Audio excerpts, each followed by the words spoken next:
It costs $800 to buy a square meter of land in airport residential. And if you want to calculate it, how much it will cost you per acre, that's $3 million.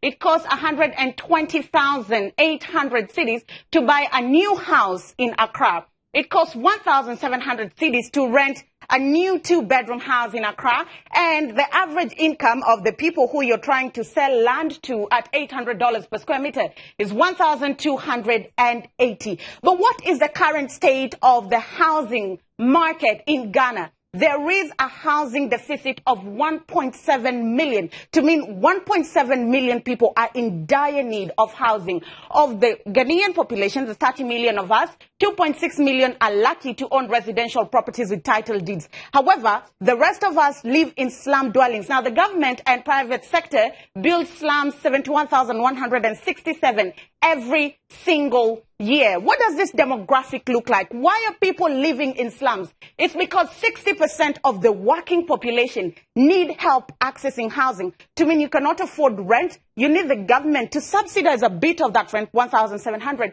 for you to be able to afford. Now, 35% will not be in a position to afford it even when the government subsidizes. What does this mean? It means 30.4% of the Ghanaian population lives in slums. No wonder of all the 23 slums in the country, 11 are based in Accra. Let's take a look at what are some of the factors that are costing this or causing this.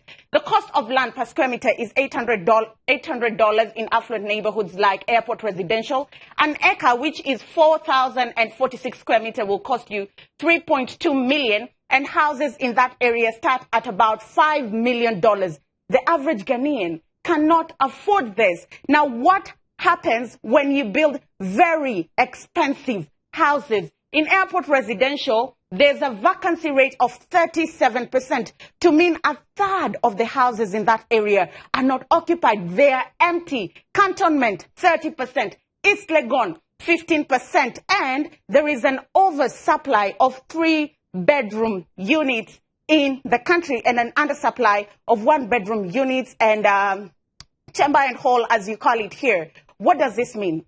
It means that in an economy where the average income is 1,280 and the cost of a new house to rent is 1,700 cedis, or rather 120,800 cedis to buy, the Ghanaians cannot afford. But the government says it's working on affordable housing and the houses will be going for $30,000. In an economy where the average income a year for the middle class is $5,000, how affordable is $30,000? That's all we had for you on Business Night.